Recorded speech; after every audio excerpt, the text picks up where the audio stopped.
Hello MSc. तो कैसे हैं आप लोग? आप सब अच्छे होंगे। आज हम देखेंगे एमएससी की एक मोस्ट इम्पॉर्टेंट क्वेश्चन जो आपके स्पेक्ट्रोस्कोपी सब्जेक्ट से आता है, आपका रिजिड रोटेटर।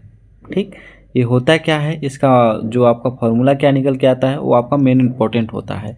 किसी भी एग्जाम में, एमएससी एग्जाम में पूछा जाता है एंड बीएससी एग्जाम में भी पूछा जाता है। ठीक, बीएससी फाइनल ईयर में आपका इसका जिक्र होता ही होता है। तो इसको हम किसके लिए देखेंगे? किसी डाई एटॉमिक मॉलिक्यूल के लिए। रिजिड रोटेटर जो होता है आपका किसी डाई एटॉमिक मॉलिक्यूल के लिए ही देखा जाता है। ठीक, तो इसका क्वेश्चन एमएससी में किस टाइप से राइज हो सकता है कि rotation spectrum of diatomic molecule. ठीक, हम इसको दोनों लैंग्वेज में देखेंगे, हिंदी में भी देखेंगे, इंग्लिश में भी देखेंगे, आप कंफ्यूज मत होइएगा। ठीक, तो यहाँ पर आपका कोई डाई एटॉमिक मॉलिक्यूल की बात कर रहा, तो डाई एटॉमिक मॉलिक्यूल का मतलब क्या समझते हैं आपको? या मोनो एटॉमिक बोलेगा तो मोनो एटॉमिक मॉलिक्यूल वे होते हैं जो सिंगल एटम से मिलकर बने होते हैं, मतलब एक ही प्रकार के परमाणु से मिलकर बने होते हैं। तो जैसे हो गया आपका नाइट्रोजन हो गया, ये आपका मोनो एटॉमिक मॉलिक्यूल हो गया, O2 हो गया। लेकिन यदि डाई एटॉमिक की बात करें तो डाई एटॉमिक में दो प्रकार के, दो परमाणु कणु बोल सकते हैं। इसका एग्जाम्पल समझ सकते हैं कि क्या दो प्रकार के मॉलिक्यूल से मिलकर बना होगा। जैसे हो गया आपका हाइड्रोजन एक मॉलिक्यूल हो गया, ऑक्सीजन भी एक मॉलिक्यूल हो गया। यदि ये दोनों आगे जाके यदि कंबाइन करते हैं तो आपके H2O में कंबाइन हो सकते हैं। तो ये आपका डाई एटॉमिक मॉलिक्यूल का एग्जाम्पल हो सकता है। ठीक, किसी प्रकार आपका ACl भी हो सकता है, CH3Cl भी हो सकता है। ये आपके डाई एटॉमिक मॉलिक्यूल हो सकते हैं। इसको डाई एटॉमिक ना बोलकर इसको टेट्रा एटॉमिक भी बोल सकते हैं, CH3Cl को, लेकिन ये डाई एटॉमिक में आएगा ही आएगा। ठीक, तो ये हो गया हम लोग का डाई एटॉमिक मॉलिक्यूल, जिसमें आपका O2 भी आएगा, ऑक्सीजन एंड ऑक्सीजन। ठीक, या डाई एटॉमिक आएगा। मोनो एटॉमिक में ओनली आते हैं सिंगल एटम, जैसे हो गया हाइड्रोजन, सोडियम हो गया, लिथियम हो गया। ये सब आपके मोनो एटॉमिक है, केवल एक ही एटम से मिलकर बने हुए हैं। डायटोमिक में जैसे ऑक्सीजन O2 हो गया तो दो प्रकार के ऑक्सीजन से मिलकर बना हुआ है, एक ऑक्सीजन यहाँ, एक ऑक्सीजन यहाँ। ठीक, तो इसको हम रिजिड रोटेटर को कैसे देखेंगे अभी आपको और अच्छी तरीके से क्लियर होते जाएगा। तो सबसे पहले इसकी डेफिनेशन को समझने की कोशिश कीजिए। आपका ये क्वेश्चन आपका दो टाइप से यदि हिंदी माध्यम में पूछता है, कहीं भी देखेंगे बीएससी में खासकर, तो आपको किस टाइप से क्वेश्चन एराइज होगा? द्विपरमाणु अणु का घूर्णन स्पेक्ट्रम बनाइए। ठीक, यदि आपको एमएससी में चले जाएंगे तो एमएससी में क्या पूछेगा? Rotation spectrum of diatomic molecule. तो इसी को शॉर्ट फॉर्म में रिजिड रोटेटर को समझाइए बोल देगा। ठीक, तो इसको आप कैसे एक्सप्लेन करेंगे? तो इसके लिए आपको डेफिनेशन देखना होगा। जैसे हम लोग चलिए डेफिनेशन में समझते चलते हैं क्या क्या बोल रहा है। ठीक, यदि अणु को दी गई ऊर्जा अणु में घूर्णन रोटेशन उत्पन्न कर सकती है। यदि कोई मॉलिक्यूल है, जैसे आपका HCl का मॉलिक्यूल है, इसको यदि कहीं बाहर से एनर्जी देते हैं, हम कोई सा भी एनर्जी देते हैं, या इलेक्ट्रो एनर्जी देते हैं, केमिकली एनर्जी देते हैं, तो यदि उसमें रोटेशन होता है, आपका घुमावदार होता है, घूर्णन होने लगता है, यदि उसमें रोटेशन उत्पन्न कर सकती है तो हमें घूर्णी स्पेक्ट्रम प्राप्त होता है। तो हमको क्या एक स्पेक्ट्रम देखने को मिलेगा। वो कैसे देखने को मिलेगा हम देखेंगे अभी। इस घूर्णन को प्रदर्शित करने वाले अणु को हम दृढ़ घूर्णक या रिजिड रोटेटर भी मान सकते हैं। यह अणु अपने अक्ष पर घूम सकता है। एक अणु गुरुत्व केंद्र से गुजरता है। ठीक, इतना तो समझ गए। इसके बाद मान लो किसी द्विपरमाणु अणु में दो परमाणु का द्रव्यमान M1 तथा M2 है। सपोज कीजिए, समझिएगा ना। जैसे सपोज कीजिए आपका दो परमाणु है, यहाँ पास एक द्विपरमाणु अणु यहाँ पास, एक द्विपरमाणु अणु यहाँ पास है। कोई गोल बना सकते हैं आप। ठीक, इसका सेंट्रल हो गए, तो इसका जो द्रव्यमान है आपका मास से, इसका हो गया आपका M1, इसका हो गया आपका M2। ठीक, दो परमाणु हो गए। इसके बाद जो एक दूसरे की एक दूसरे से R दूरी पर हैं, जो एक दूसरे से कितनी दूरी पर हैं आपके, इसका कुछ ना कुछ डिस्टेंस होगा, जिसकी जो डिस्टेंस होगी आपकी R होगी। ठीक, इन परमाणुओं को मिलाने वाली रेखा अक्ष पर स्थित गुरुत्व केंद्र है। इनकी दूरियां R1 और R2 है। जैसे यहाँ पर बोल रहा है कि इन दोनों के बीच की जो दूरी होगी, जैसे दोनों का जो लेंथ है, जैसे M1 और M2 की दूरी R है, लेकिन उसके बीच में भी, दोनों की दूरी के बीच में जो कि सेंट्रल होगा, गुरुत्व केंद्र होगा, इसको बोल सकते हैं आपकी ग्रेविटी होगी। तो यहाँ पर सपोज कीजिए आपका कोई ग्रेविटी है, यहाँ पर से आपका गुरुत्व केंद्र।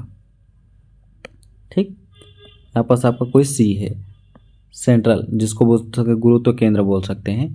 ठीक, तो यहाँ पर इन दोनों के बीच की दूरी R है, लेकिन केंद्र से इनकी दूरी क्या है आपकी? केंद्र से इसकी दूरी सपोज कीजिए, इसकी दूरी R1 है। एक मॉलिक्यूल की द्रव्यमान की, दूसरे की कितनी है आपकी? R2 है। इतना समझ में आ गया। बहुत अच्छी तरीके से क्लियर हुआ होगा।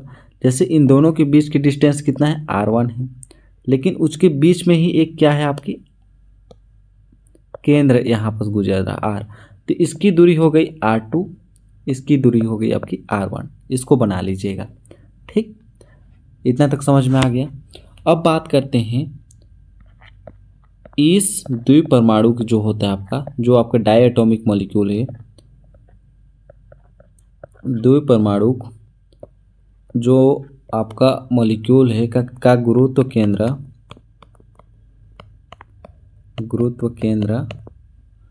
आपका C के सापेक्ष इसका जो जड़त्व आघूर्ण होता है आपका कितना होगा, I = m1, एक हो गया। ठीक, इसके बाद उसका डिस्टेंस कितना है, C के सापेक्ष ले रहे हैं। C के सापेक्ष जो होता है आपका सेंट्रल जो होता है आपका C के सापेक्ष, देखिए हम लोग को दो दूरियां देखने को मिली, इसका रेडियस 2 देखने को मिला, r1 एंड r2। तो इसको हम लिख सकते हैं, एक के लिए हम लिख सकते हैं r1² प्लस m2 r2², ऐसे लिख सकते हैं। ठीक, इसके बाद द्विपरमाणु अणु के गुरुत्व केंद्र पर दोनों परमाणुओं का जड़त्व आघूर्ण, दोनों जो परमाणु हैं का आघूर्ण तुल्य होगा। तो यहाँ पर आप समझ सकते हैं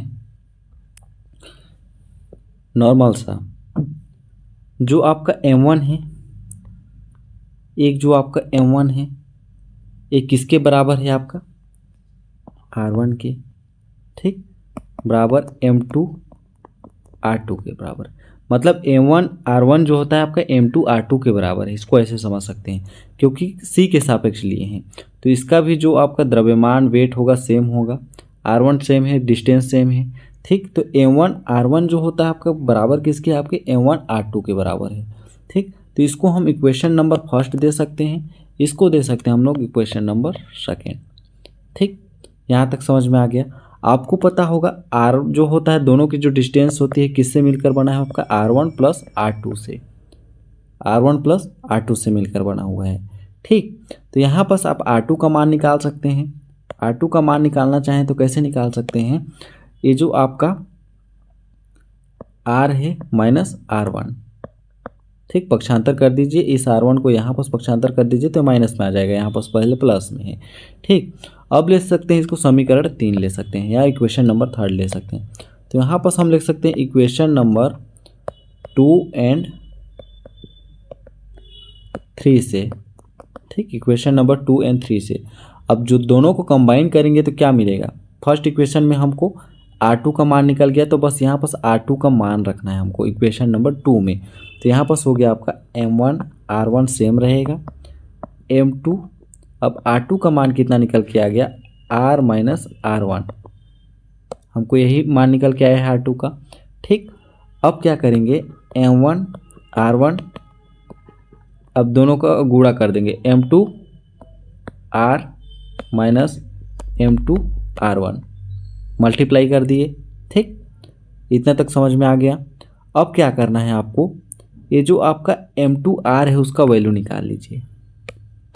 यहाँ पर जो आपका m2 r है इक्वल टू ये जो आपका m1 r1 है, यहाँ माइनस साइन में है, यदि पक्षांतर करेंगे इसको हम तो यहाँ क्या आ जाएगा आपका प्लस साइन में, तो m2 r1, ऐसा हम लोग को इक्वेशन निकल के आ गया। इतना तक समझ में आ गया। ठीक, अब देखिए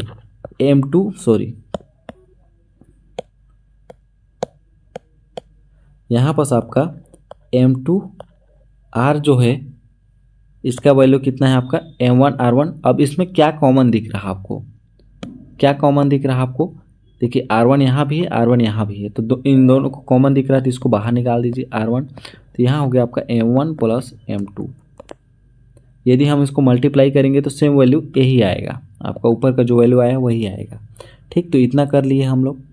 इतना करने के बाद अब इसको हम क्या करते हैं, यदि हम इसको यहाँ से करेंगे तो किस में आ जाता है आपका, बट्टे में आ जाता है, मतलब इसके इक्वल टू आ जाता है। तो R1 बराबर हो गया आपका M2R बट्टे M1 प्लस M2, इतना वैल्यू निकल गया। इसको हम इक्वेशन नंबर 4 दे दिए। ठीक, इतना तो समझ में आ गया। इसी प्रकार हम लिख सकते हैं जब R1 की वैल्यू इतना आ सकती है तो यहाँ से हम लोग जब R2 की, जैसे R1 का मान निकालें हम, जैसे R2 का मान निकालें हम यहाँ से, तो इसी प्रकार हम R1 की भी मान निकाल सकते हैं। तो R1 का जब क्या बोल सकते हैं, मान निकालेंगे, इसकी वैल्यू निकालेंगे हम, तो क्या निकल के आएगा आपका R1 equal to R minus R2, ऐसा आएगा। अब हम R1 की जगह पे मान रखेंगे।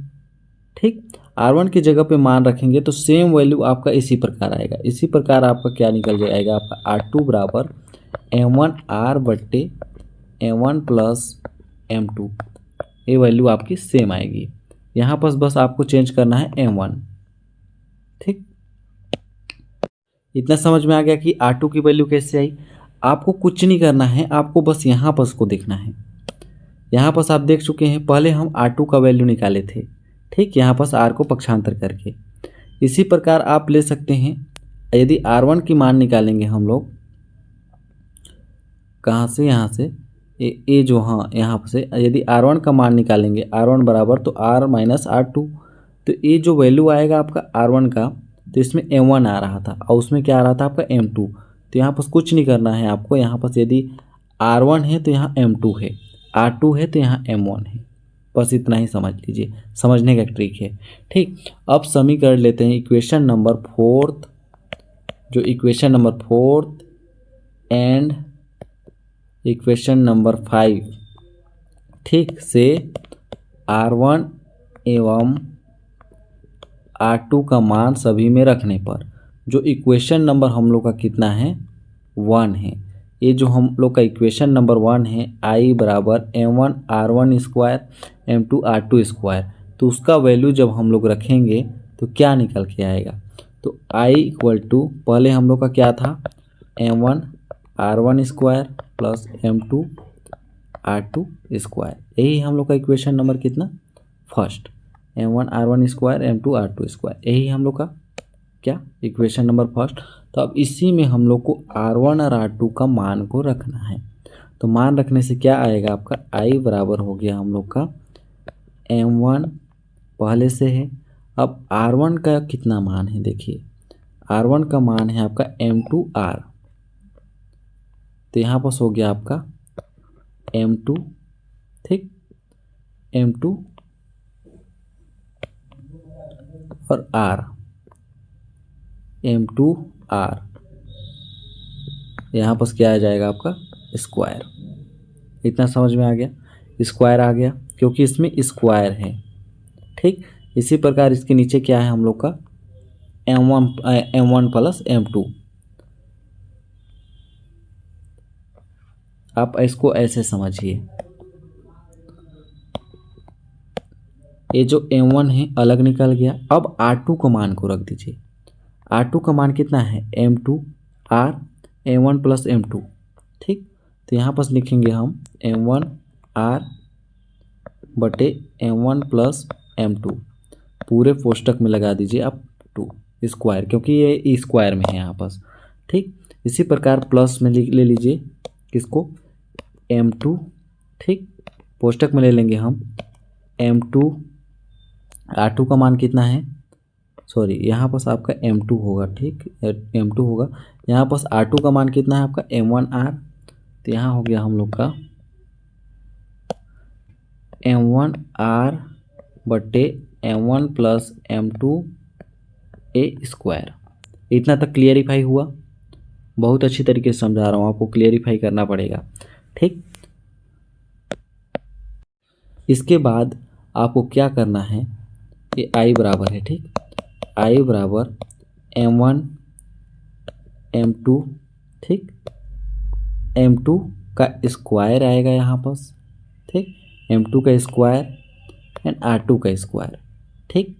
इसी प्रकार हम M1 प्लस M2 इसका भी स्क्वायर, जब इसको अलग अलग लिख रहे हैं तो, ठीक, क्योंकि ये जो स्क्वायर का जो है आपका सभी में मल्टीप्लाई करेगा, m2 स्क्वायर में भी, r2 स्क्वायर में प्लस नीचे में भी आपका मल्टीप्लाई करेगा। ठीक, तो m2 m1 सॉरी m1 का स्क्वायर r का स्क्वायर, ठीक, बटे m1 प्लस m2 का होल स्क्वायर। ठीक, इतना तक समझ में आ गया। अब इसको हम अलग अलग लिख लेते हैं। i बराबर m1 प्लस m2 स्क्वायर बटे m1 प्लस m2 का होल स्क्वायर, और ये जो r है आप इसको यहाँ पर लिख सकते हैं r स्क्वायर ऐसे, प्लस इसी प्रकार हम m2 m1 का स्क्वायर बटे m1 प्लस m2 का होल स्क्वायर, और यहाँ पास हो गया हम लोग का आर स्क्वायर। इतना तक समझ में आ गया, क्लियरिफाई हुआ यहाँ पास।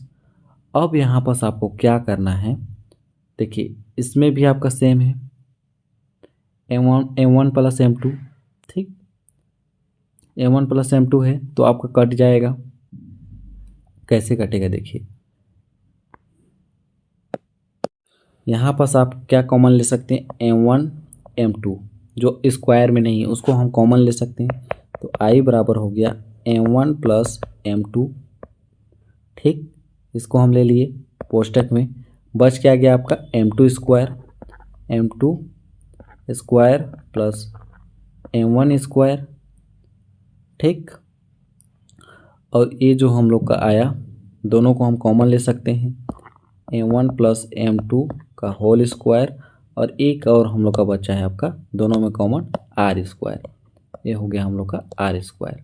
ठीक, यहाँ तक कर सकते हैं।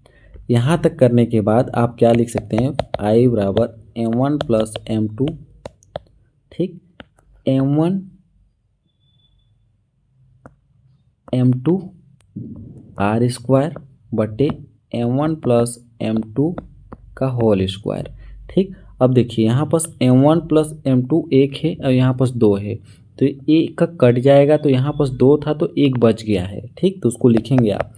तो i बराबर हो गया हम लोग का m1 m2 आर स्क्वायर बटे m1 प्लस m2। ठीक, इतना समझ में आ गया। अब आपको पता होगा जो फॉर्मूला होता है हम लोग का m1 बटे m2 m1 प्लस m2